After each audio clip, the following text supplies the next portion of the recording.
Blog Talk Radio. This young Castro from the Outlaw. It's your boy Al Capone. What's that? And this bootleg the Rock Capone from the Dayton family. Baby, this your boy Uncle Luke. What up, y'all? This is E-Shop. Yo, what's up? This your boy Simmons, and I'm chilling with my boy Scott Beta, and you're listening to the Murder Master Music Show. Is the hottest thing out right now, you heard me? Keep it true. Episode 180 motherfucking 4. You know what that means, people? That means for the last 3 years, we've given you roughly a little over a show a week consistently for the last 3 years. Now, we missed a few shows due to, what would you say they would be, Mac? Just circumstances, technical difficulties, guests not showing, things of that nature. But for the most part, we try to give you guys a show every week. Got my co-host Mac J in the line. How you doing, Mac?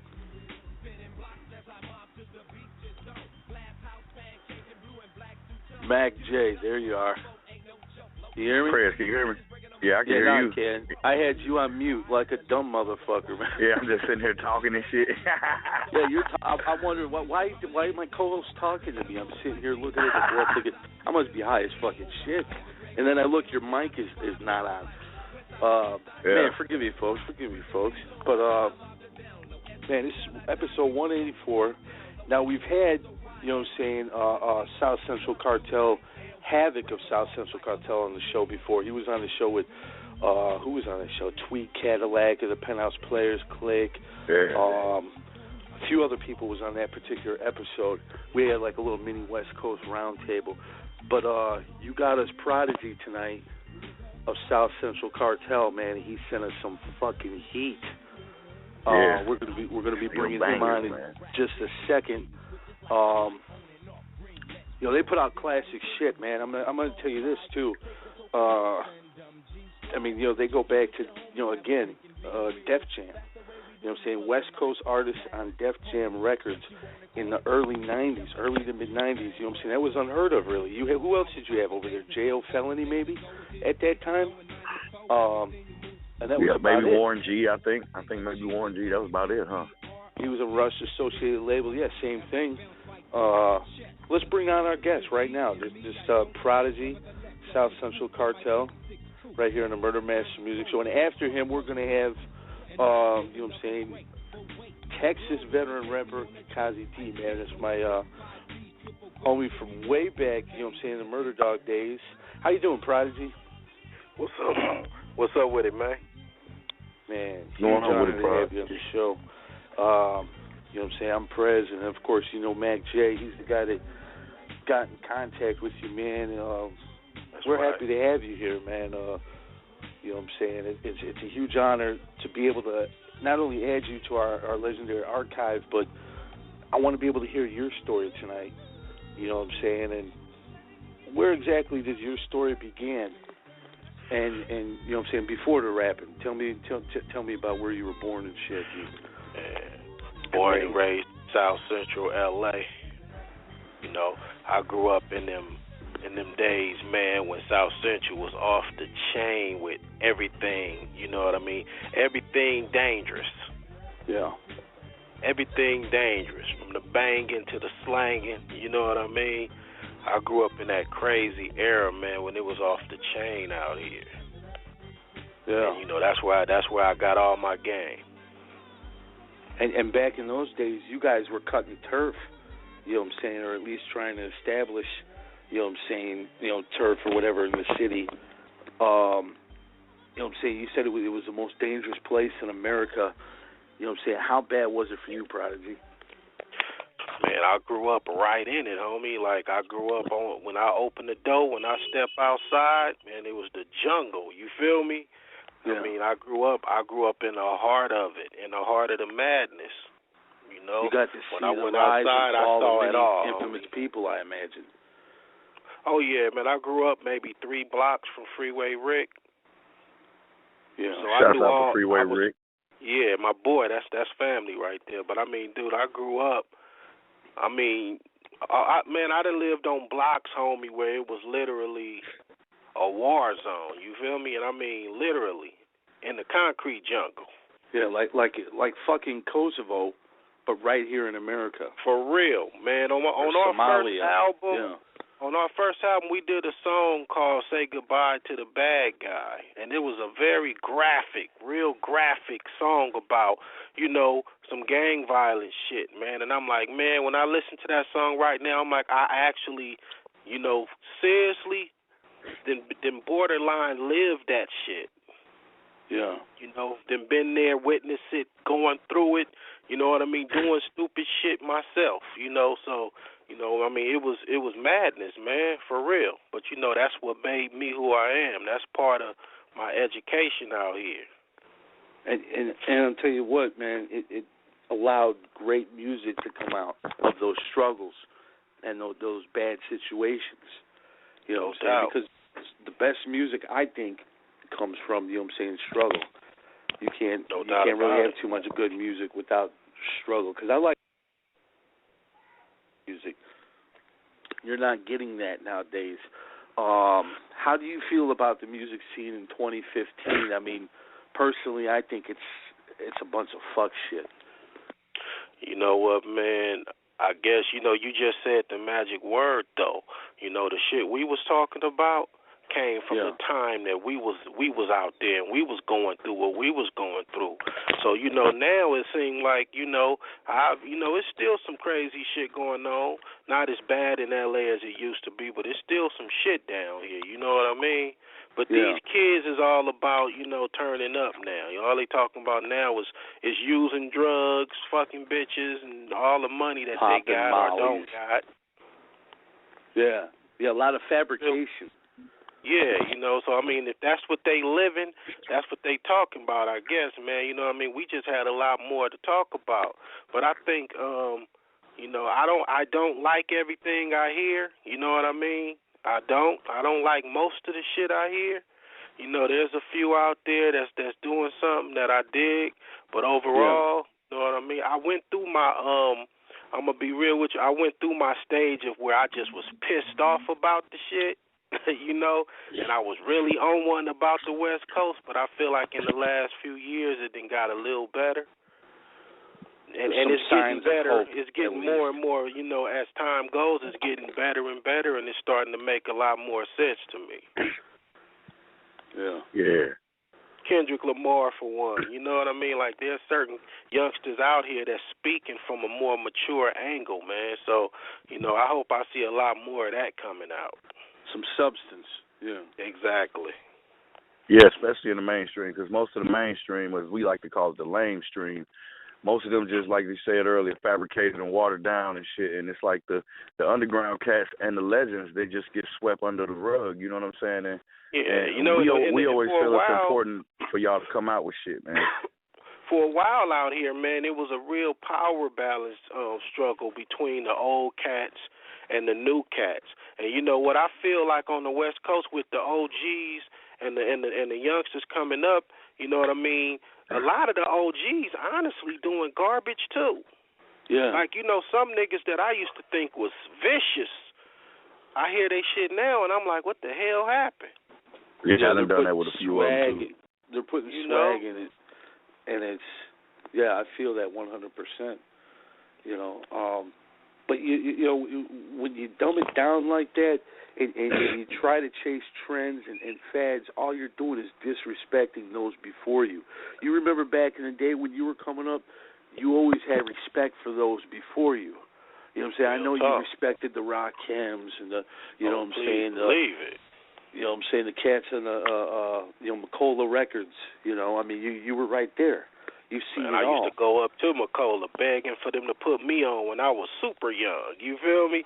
So, yeah, man, you know, but, you know, I feel like my education different. You know, I used to go follow around certain cats, man. I used to go to, I went to Islam House, who was Ice-T's producer back then, and Johnny Rivers when I was real young, rapping my ass off, trying to get on, you know what I mean? So, Yeah, I got a damn sure got a different respect for it. You know, I used to go to the clubs. I used to go watch NWA before I was on. I used to go watch King T and Candy Man and all them cats back then, man. I remember them, you know what I mean? So, but I always been real respectful, man, to the game. Rakim, my favorite, MC of all time.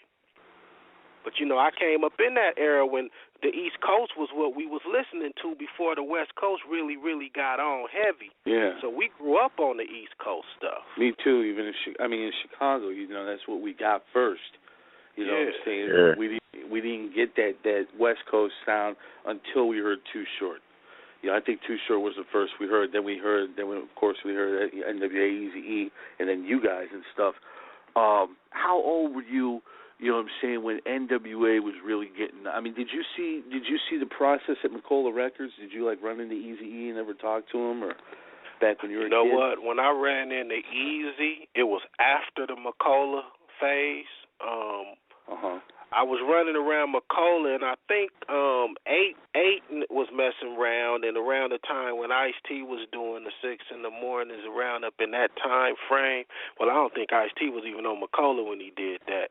But, I was running around there, man, but when I finally face-to-face met Eazy, it was after the fact, you know what I mean? But, yeah, Eazy-E, man, always giving up game, always in your ear telling you what's happening. You know what I mean? Real good cat right there. And, Ice-T did the same thing. I remember being when SCC, when we got on, we was doing our thing. And one day, this was at the beginning of the Death Row. Snoop was the man, blowing the hell up, Death Row in general. And we ended up having a session at this studio in Hollywood called Kitchen Sink. And, man, for some reason that day we had Snoop Dogg, Pound, Ice-T up. I mean, it was quite a few West Coast cats up in there. And, Ice-T was in the center of the room giving up hella game. Always schooling cats, man. And, I used to just sit in the corner and listen. But, I don't even think, there's nobody out here doing that now for these youngsters. And even if it was somebody trying to get that kind of game up, these little youngsters, they probably don't even want to hear that shit, man. Yeah. No, not a lot of times. Bugatti and some Mollies and some skinny-ass jeans. What do you think of the whole feminine thing that's going on with the dudes? Man, come on, man. Damn crazy. Well, back in my day, you come around where I was from like that, you got the with shit a Hooter kicked out shirt of on or something. Hell yeah, that's how it was with us. Your ass kicked, homie, for real. Yeah, you can't even you got checked for that shit growing up where we was at. Yeah, on GP, too, for no fucking reason other than you look like you look. Right. Period. Right, exactly. Straight up. up. I mean, it's it's crazy. Everybody's tasting the rainbow right now. Man, I'm in the I try corner to gagging. think about it. Disgusting. I try to think about that shit. I try to make sense out of it, and I try to go back to when we came in the game, and I try to look back, but it seemed like when I came in the game, we had hella respect for all the people before us, and we were still banging the Parliament and all the OG, the soul artists before us, and of course nowadays, I think part of the disrespect across the board for the past legacy of hip-hop artists and R&B and soul artists, I mean, just not all artists in general, is because of the fact you can go online and you can get that shit free. There's no respect for the craft, period, creative process at all, because now you can just go get it for free. You don't got to pay for it. They'll go download that shit for free off of bumblefuck.com, you know what I mean? But we used to have to go and buy those records, to enjoy them. We had to pay money for it, which in essence we still were supporting the artists that we liked, that we wanted to listen to. But now it's a generation where and I'm not saying it's just because I'm one of the artists that got affected by it, but it's just straight up a generation of entertainers that's just got ripped off completely. They won't make money off the catalog. The catalogs are worthless almost, because what can't you damn near find on the internet now for free? Exactly. There's almost nothing you can that go to you YouTube can't and fucking look up any fucking song. I ain't been on YouTube one time yet and ain't found something I was looking for. Exactly. And, that's taking food off the table for a lot of cats. And then motherfuckers wonder why a lot of the OGs ain't got shit. Yeah. Of course it got true. something to do with money management when all the money was coming, but it also got something to do with the fact that if you wanted an old SCC album that we put out a long time ago and you had to go and buy it, boom, then you just put some money on the some food on the table. But if all you're going to do is go and download that record, then, what are you doing? Yeah, you're not. Who are you helping? It's good that they can go and get educated on the old music that was put out, and they can get up on it, because there's certain youngsters out there that really hear that old stuff and they really enjoy it, and then they become a fan. Yeah, I try to turn them on to every chance I get. We're going to do that right now. Let's turn them on to some of your new music. You sent me 3 bangers. Let's give them your lame. Tell them about this one. Man, your lame is off, that's me and my bro, Cali Pitts, a.k.a. Young Prodigy. Man, that's just us talking. You hear what we saying. We talking shit. Basically, kind of what we saying, you need to go listen to some SCC so you can get up on this game, so you can stop being lame, stop walking around here looking like a damn fool. You know what I mean? That's off the new record I got coming out this summer, California Classics. Oh, hell yeah! Which we're gonna be playing the title cut off that here in a minute too. Yes, sir. Man, thank you. And now, are we officially debuting this? Yep. Nobody else got this, bro. Y'all the first ones. Man, thank you for that, my brother. You're in the long line of cats like Sibo and many others who let us debut music right here. We really appreciate that. So we can't thank you enough. This is Elaine by Prodeje. We'll be right back right here in the Murder Mass Music Show. Hit them lines, 714-409-0548, and always go listen to us live, ugsforlife.com. We'll be right back.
Oh man, hell yeah.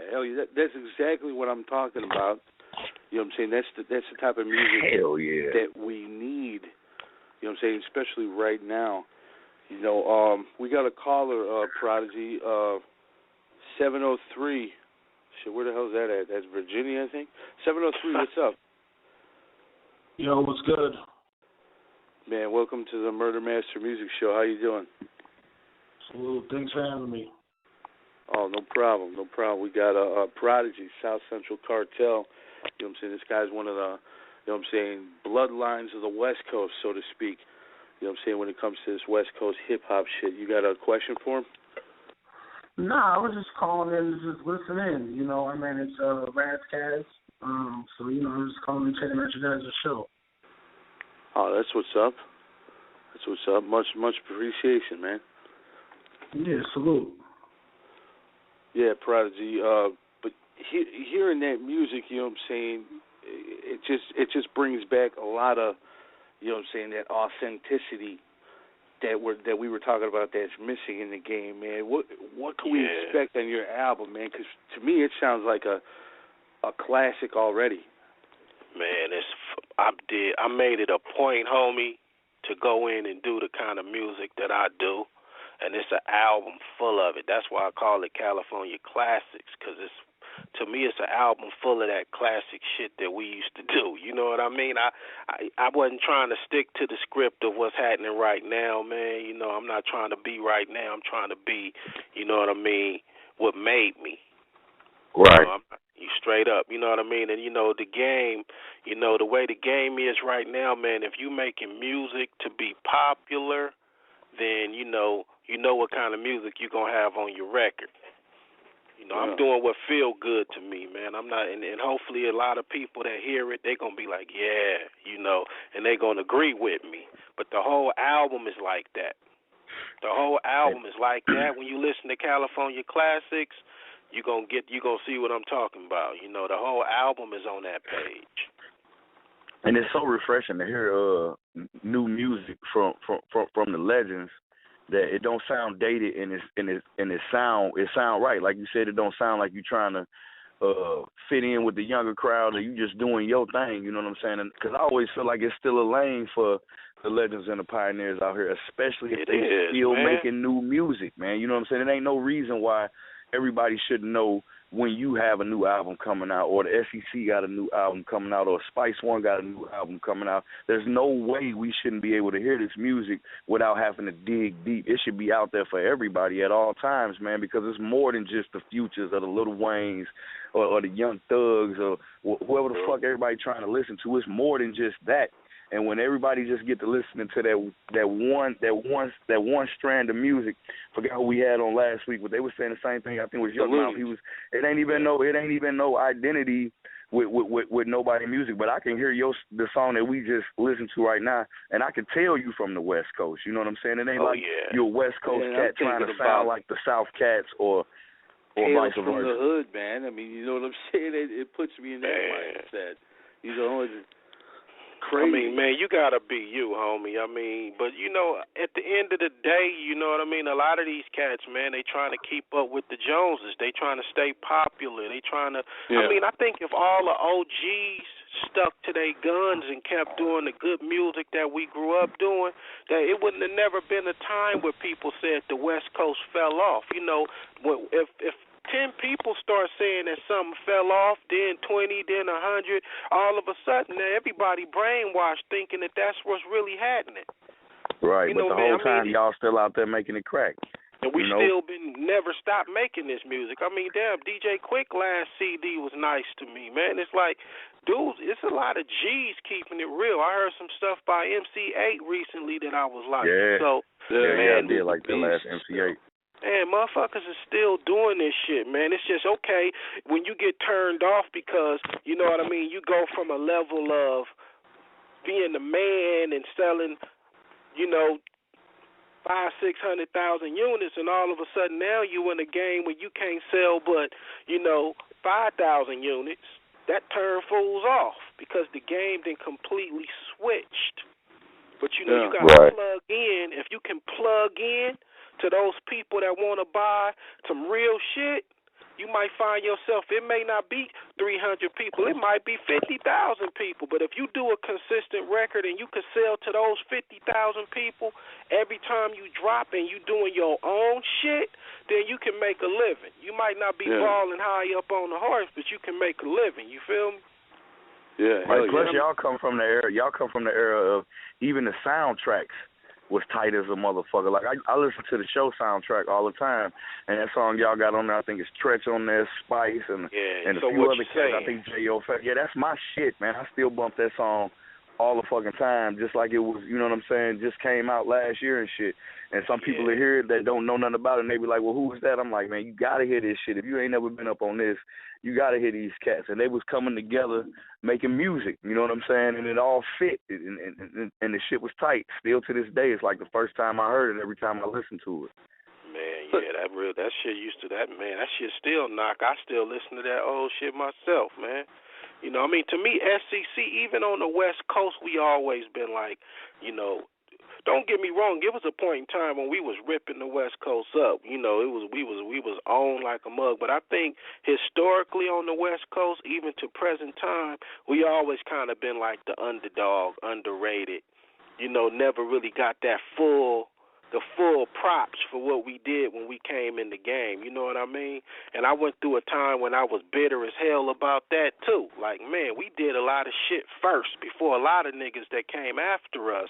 And we started a lot of little shit that started being something that everybody else started doing all the time. I'm not going to say that we created that shit, but we was the first cats from the hood to bring that and put it in a video and start putting it out to the masses. We brought a lot of hood shit that niggas was doing it in the hood, but nobody was seeing it, and we really brought it to the forefront. And then other groups after us started doing it, and they more or less people look at them as being the ones that did it, but we did that, man. But you know, like I'm over all that now, man. Like I'm at a point now where I'm just trying to do some dope shit. Mm-hmm. Put it out there, man, and see, and let people come to their own conclusions about it, man. I'm just gonna keep on dropping this heat on their ass. Right? How did you guys end up on Def Jam and shit? Like being from the West Coast and y'all ended up was that a hard transition being from the West Coast and being on the East Coast label? Especially one of the biggest ones at the time. It ended up being a nightmare, man. But let me tell you, no disrespect to Russell Simmons, but, the way we even got on Def Jam was we already had a deal. The first album, South Central Madness, was on Pump Records, Quality Pump. Mm-hmm. So we had an independent deal. Russ Regan gave us our first deal, and we did South Central Madness, and it blew up, homie. It just blew the fuck up. We sold a lot of records off that first joint, and we ended up going to Jack the Rapper in Atlanta, and Russell was there. And, Havoc the mouthpiece, man, the boy talks his ass off, man. He walked right up to Russell and just started talking to him like, man, blah, blah, blah, blah, blah, blah, blah, SCC, man, blah. And, we was in the I think that year we was inside of the Jack the Rapper, the magazine or something like that. We had a little ad in there and everything. And Russell had never heard our music, man. When Havoc finished talking to him, he called Def Jam and was like, man, pull sound scan on the group called the South Central Cartel. Once he pulled sound scan and seen those numbers, it was like, okay, we going to do this. And I think at the time Russell wanted a West Coast act because NWA was so big and all of the West Coast shit was taking off. So he wanted to be a part of that. And we just happened to come along, man, and it was just a good time for him to jump in with us because we was already on our way. Right. That's how we got the deal. And from that point, man, Russell, man, he took care of us over there. Russell did, but at the end of the day, it just ended up being so crazy, man. And I heard y'all saying who else was on Def Jam at the time. I think J.O. Felony was already over there with Jam Master Jay, and Boss was over there from Detroit. Oh yeah, Boss. Boss was over there. Warren G wasn't there at the time. He wasn't there yet. And then Warren G, Domino came, Warren G came, all the people with Warren G, the Twins and the 5 Footers, and all of them came with Warren G, Dove Shack, you know, they all came in with the Warren G situation. But I think we either was first or second. I would say, I think it was second after J.O., but we was the first one that they released. You were the first group. Yeah, we was the first group, and I think they put our album out there before J.O.'s. We came out first because we already, like I said, we already had it cracking. So, you know, it was like they was trying to build on the momentum, and they damn sure did that. And Gas We Trust came out, and it was a wrap. Yeah, I remember that shit. I remember going to buy that. Billboard like a motherfucker, man. Yeah, man, and Gas We Trust blew the fuck up, man, and that just, you know, that was that, homie. You know, the only problem we had with Def Jam is, you know, like I said, man, we didn't feel like we got the respect when it was time to promote the record. We always was like the fifth or sixth option. So if they sent somebody to radio to get some radio play, right, it would be, man, get this LL Cool J played, then, man, Method Man and Redman, then this and that, and man, you know, if possible, get the SEC on the mix shows. Yeah. We wasn't never the priority, homie. So if you really pay attention, we came up. We was always out with 8. We was tight with 8 and Spice One. Those was the cats that we did a lot of shows with. If you look at the career of 8 and Spice, they got way more priority treatment than the SEC did. But we just were so hot in the streets. We were so hot in the streets that we just did our thing, man. We just had these streets cracking. So, you know, it wasn't no stopping us. I always thought, what if Jive had gotten behind Spice One a little bit more? What if Def Jam had gotten behind? Because you guys were selling mad units really without that promotion, like you said. Exactly. Just get them on a few mixtapes. If they had, I can't understand why they don't see a project that's climbing the ranks up the Billboard charts and don't say, you know what, let's put everything we got into this motherfucker and see how far we can take it. That's, as a CEO, that's how I would look at it. In a sense, whoever was handling the project, I think, dropped the ball. Whether it be Russell or whoever the fuck. Got dropped. Yeah. What you say? Whether it be Russell or whoever was handling your guys' project, you know, definitely should have been promoted a lot more. When we got there, I think Russell was kind of phasing out his time at Def Jam. And I think when we came in, Leor Cohen was kind of coming into his own as the man that was running it. And, man, we was Russell Simmons signed us. Russell Simmons signed us directly. So Russell would do what Russell could do. You feel me? Russell would call Leor and say, Leor, do this video. Put this single out. Russell would do that part of it. But at the end of the day, we didn't have nobody in Def Jam every day pushing the SEC. And one of my homies, one of the guys that worked for Def Jam, John Stockton, you know, that was our boy, and he did what he did. He did what he could do. But it was always a lack of push on behalf of the SEC. And, you know, I would argue that maybe it had a lot to do with the fact that we was from the West Coast. We was doing this different kind of music. Def Jam was a East Coast label that really didn't understand the West Coast gangster rap shit.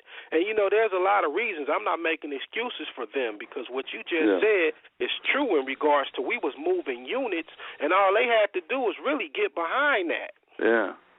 But they just never got behind it the way that we felt they should have and could have got behind it. They would give us videos, but I mean, come on, man. You know, we need to be out there. Right. Yeah. You know, we need to be physically out there. So it was always something missing, man. But, you know, like I said, we did what we did.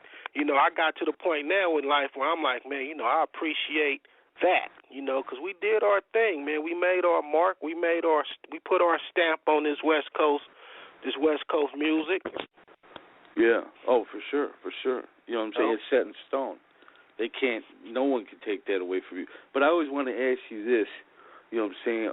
Was there ever any type of animosity between y'all and Mobb Deep? Because I remember when you guys came out, And I remember when they came out. They came out in '93. I think you guys came out in '91, '92, or at least that's when I first heard of you guys. And when I saw Mobb Deep come out, I'm like, wait, there's already a Havoc and Prodigy over here. Were you guys upset it was. I mean, about that?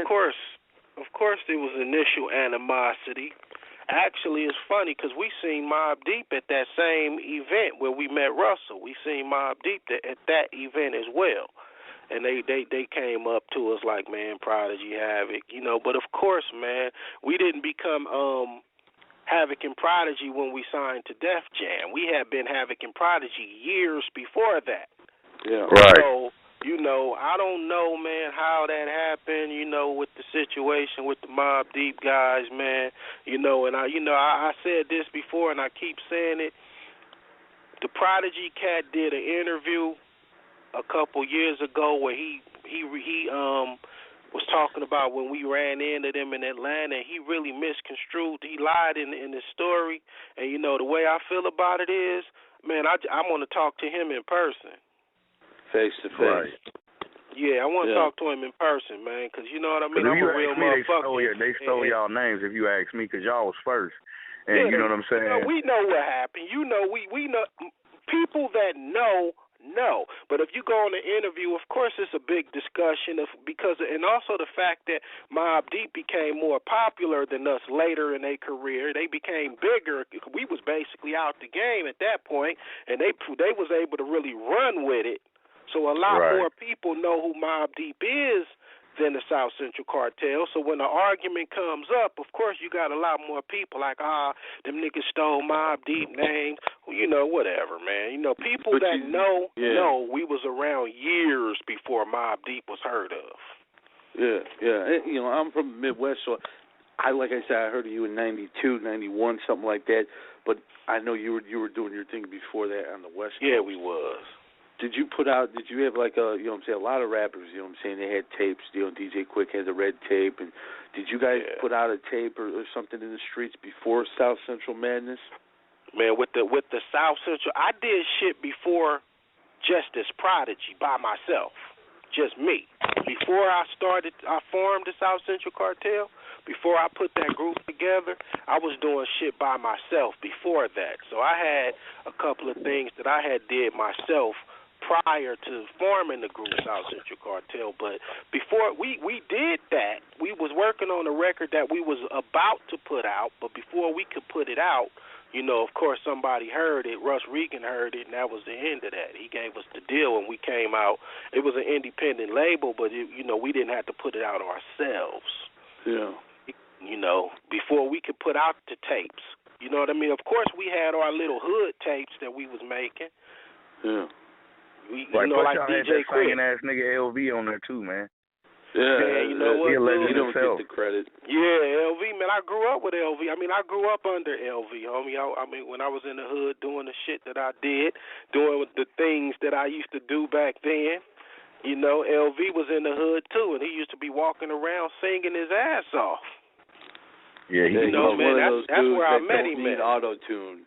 You know what I mean? He don't need any assistance of any downloadable program on your Matter of PC fact, nowadays. man, y'all gonna have to put us on for another interview because me and LV got an album coming out. Matter of fact, LV shit on. LV will be here tomorrow. We gonna finish the last song. We finna drop an EP.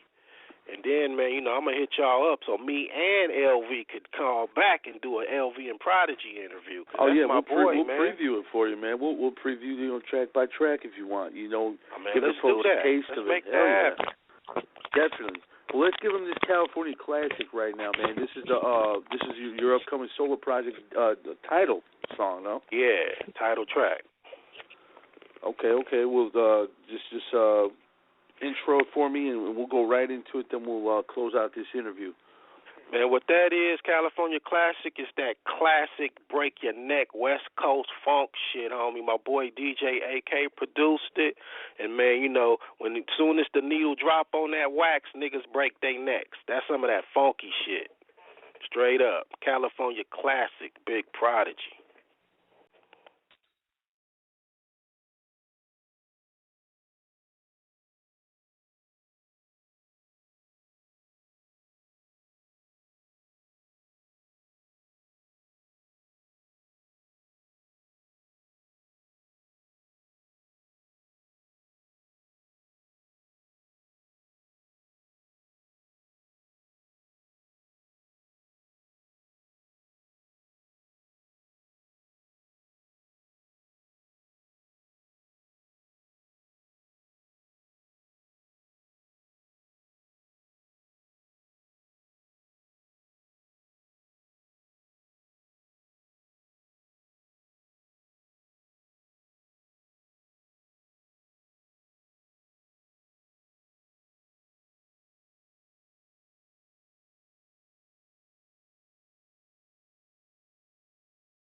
See, that's what I'm talking about right there, man. If you don't feel that shit, then you need to kill yourself. Motherfucker said, man, that's what I'm talking about, though, man. Real talk, man. That's some real good music right there. You got the funk, you got that West Coast, you know what I'm saying, edge and rawness, and I look forward to hearing the rest of the project. Real talk, man. When's it due to drop? Man, I'm looking now. I was supposed to drop that like a month ago, man, but you know what I mean? I ain't going to drop it until maybe June, July. It's going to be a summertime thing, man. I'm looking between the mid to the end of June for this one. But I do have one dropping like maybe in a week and a half called That Old New, which is another record full of that classic. Man, I got tons of music, homie, and I'm just finna unleash it. And then, you know, it's all going to be that classic shit. Yeah, it's that classic shit, homie. You know? And that's what we need right now, man. We definitely need it. You know what I'm saying? The game, you know, it goes through its changes, but I ain't never seen nothing like this. So I'm real happy that cats like yourself are still making good music, because I'm not liking what's out there right now in the lame stream, as we say. But Mac, what did you think of that shit, man? Oh, that's the shit, Fred. You already know. You know, it's like it's always refreshing. Like I said earlier, especially when you was a fan of theirs before. You know what I'm saying? And then to hear more new music. You know how I am. If I had the money right now, I'd be trying to set up a Legends tour anyway. I'd be trying to have these guys all over the country to because it ain't no reason why we can't go to concerts every summer like everybody else. Every genre of music. Old school or the past legends, they still touring and shit, but a lot of our guys don't get them opportunities, man. You know what I'm saying? So, like, if I had the bread, Prez, you already know, I'd be trying to put some cats on. Yeah. Because this shit need to be heard, the old songs and the new songs. Real talk. Oh, yeah. What about a South Central Cartel album? Is that in the works? Man, you know what? We got one, man, tentatively called Gangsta Rap. GANXTA rap that we've been working on slowly. You know, we got a few joints done. You know, man, with the SEC as a group, boy. It's politics, man. But, you know, I'm trying to work it out, man. Hopefully I can get that done and make it happen. Yeah. You know, but it's touchy, man. You know, we got a couple of between members of the group. I want to do it for real. I don't want to do it half-ass. I want to get everybody back on and do it, everybody together. But, you know, we got to clear some air and shit between some of the members, man, before I'm going to be able to make it happen. Of course, I can go put together a South Central Cartel album together the way I want to put it together at any time. But I'm trying to be fair to the members, man, and do it the right way. So right now, it's gangster rap. And I don't have a timetable for that, man, but hopefully, man, before the year out. Yeah, hopefully it'll happen. This ain't no Pacquiao Mayweather where we're just waiting for 5 years. We want you feel me? ASAP. But in the meantime, homie, I'm gonna keep dumping. I'm gonna be dropping music, man, and it'll be shit with Havoc on it rapping with me too. So, you know, y'all get a touch of it, y'all get a feel of it. You know what I mean? Right. Yeah, well, I look forward to the solo projects, and, you know, just like, you know, MC Ren, man, I heard that Rebel music I love track. That shit. Oh, man, it just made me like, man, where the fuck you been, dog? Why ain't you put out nothing in 15 years? Sometimes it takes the inspiration to hit you, man. I mean, I went through a period where I couldn't do shit, man. I couldn't write nothing. I just was so frustrated with the game in general. I just wasn't feeling like doing nothing, man. And then all of a sudden, it hit me, homie, and I ain't stopped yet. Well, that's good, man. I'm glad. I'm glad you're back. You're damn right. Hell you know what I'm saying? We need that. And I appreciate that airtime, homie. I appreciate the interview, man. And I'm definitely going to hit y'all back shortly with the LV Prodigy situation so we could do this again. Oh, man. Yeah, plus we do the round tables, too, Prez. We have to invite them to one of the round tables we do. We have for sure. People from all over the country, legends like yourself, just chop it up. You know what I'm saying? It might have been some cats that you were on tour with that you ain't talked to in 20 years. You know what I'm saying? We had situations like that before. So, we'd love to have you on one of the round tables as well. Yeah, but yeah, sure, LV, I'm with it. man. You know what I'm saying? Let's set up the LV thing. I'll get at you. In the meantime, though, if cats want to hit you up for features, shows, you know what I'm saying, what's the best way they can reach you? Man, Facebook, facebook.com, Prodeje Hood 1. That's the best way to get at me, man. I ain't on Facebook 24/7, but it's on my phone. So if I get something in there, it go to, the little bell go off, and I can check it out. And I got my website, hoodgood.com as well. Twitter, Mr. Hoodgood. Prodeje1 on Instagram. But man, the best way, just get at me on Facebook. Prodeje Hood 1 on Facebook.com. Well, once again, man, I appreciate you for letting us, debut this music. We got another one we're gonna close out your segment of the show with. It's In My Nature. And why don't you? Oh yeah, that's the joint coming off. That's one joint that's gonna be on the old new. That's me, Young Pride, my brother Young Pride, Enemy, and my boy Mosey. Mosey produced that too, man. That's another smacker for him. You know what I mean? Just that you know what we do, man. That gangster shit. We keep it moving. Well, man, once again, I want to thank you for. Being a part of this show, and we look forward to having you on many more times in the future. You take care of yourself, and we'll definitely get at you for that LV show, man. Real talk. Yes, sir. Man, I appreciate the opportunity, man. I appreciate the airtime, man. Y'all stay up. Man, that's what it is. This is In My Nature. Check this shit out. We'll be right back with Kazy-D, man. But right now, check this out with Prodeje, In My Nature. Here you go.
Emo TV and Sticky Tuna Films presents The Come Up Movie on DVD. Now available in stores and online at rapbay.com, themobshop.com, all Dimple Records locations, all Rasputin locations, Amoeba, San Francisco, California, Underdog, Pittsburgh, California, Barney's, Woodland, California, JT, Stockton, California, and Seventh Heaven, Kansas City, Missouri. Get your copy now.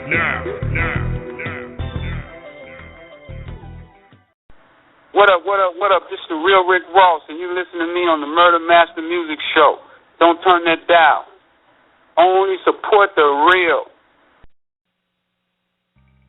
That's right, bitch. Only support the real. And we got some more reality for you.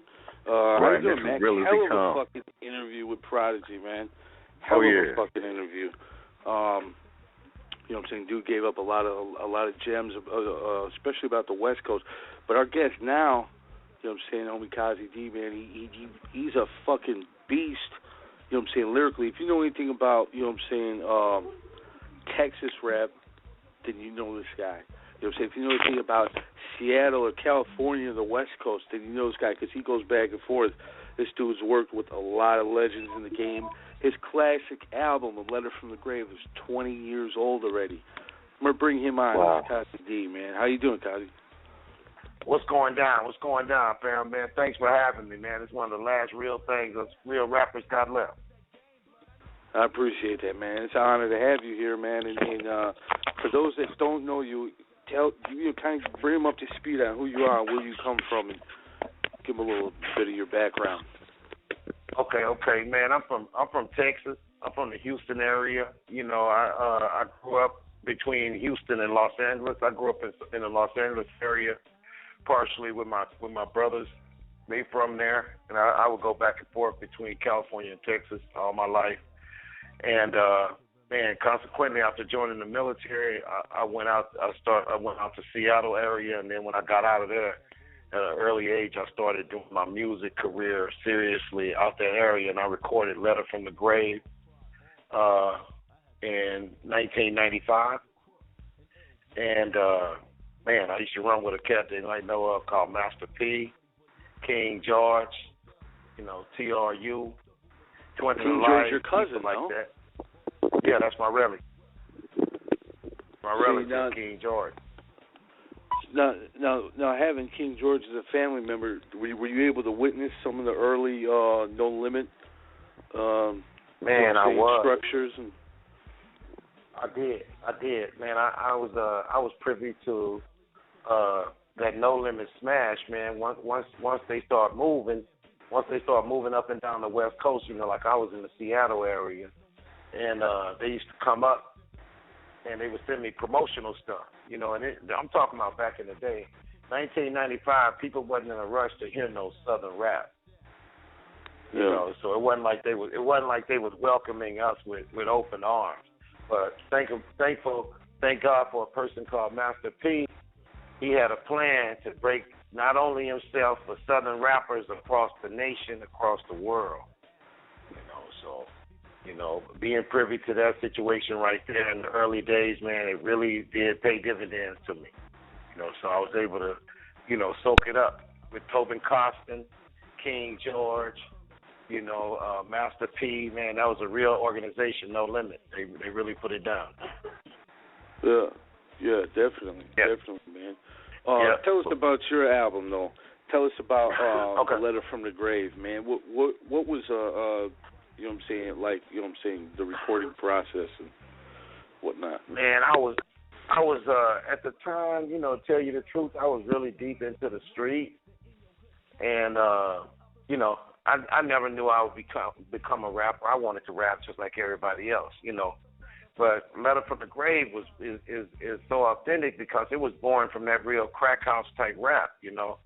Me and my cats would just be in the crack house, you know, trying to get our hustle on. They call them trap houses now. Back then, we just call them crack spots, you know. So that's what we was doing, man. You know, thank God 20 years later, the situation's a whole lot different. But as a young 22-year-old, I was out there just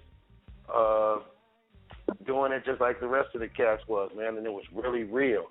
I would hit the studio when I had time, and when I wasn't doing that, I was deep in the streets hustling. I think it kind of shone through on the record. I never really thought he would do anything. I was sitting on CDs in my apartment when Master P and Tobin them came to Seattle. They was like, man, what is this we sitting on? Why can't we see your furniture? I was like, man, this is my CD. And they was like, don't you have a distributor? I was like, nah. They hooked me up with City Hall Distribution, and I just took it from there. And because of that, you were able to gain fans. You know what I'm saying? Anybody that knows anything about underground hip-hop, underground rap music, especially from Texas, they got to know this album. But just in case they don't, I'm going to give them the title cut, A Letter from the Grave, and we're going to be right back. We're going to get back off in this interview. It's very interesting. Don't go nowhere. Hit the line, 714-409-0548, UGSforlife.com. We'll be right back with Kazy-D right here. This is Letter from the Grave, 20 years old. 187 of them. Say the Letter from the Grave.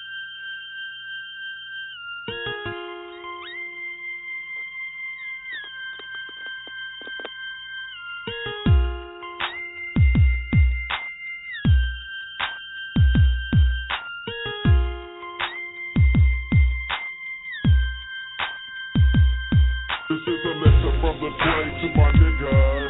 Keep that grip back in your sack and your fingers on the trigger. This is a letter from the grave to my niggas. Keep them hizzles on the track and your fingers on the trigger. Hello homies, how you doing? I hope the hood is fine. I have to drop my line. I have my niggas on my midnight. I lie here in this grave and can't help but reminisce. Cause mama always told me I did not like this.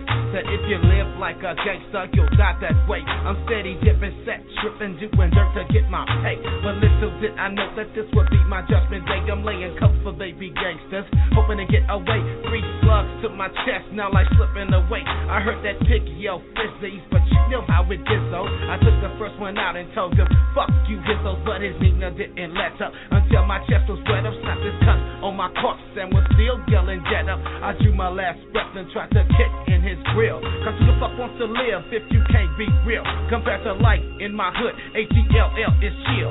Can't make us that every day, so that ain't no big deal. But a nigga like me from Texas is just a bust of sweat. I'm just a gang-banging legend that you won't forget. Now I'm gone and on my stone, it reads he couldn't be saved. But here's a letter written in blood and mailed from my grave. This is a letter from the grave to my niggas. Keep that grip back in your sack and your fingers on the trigger. From the grave to my niggas. Keep them hizzles on the track and your fingers on the trigger. This is a letter from the grave to my niggas. Keep that grip back in your sack and your fingers on the trigger. This is a letter from the grave to my niggas. Keep them hizzles on the track and your fingers on the trigger. Read this letter from the grave to my homies in the hood. You mean a lot to me.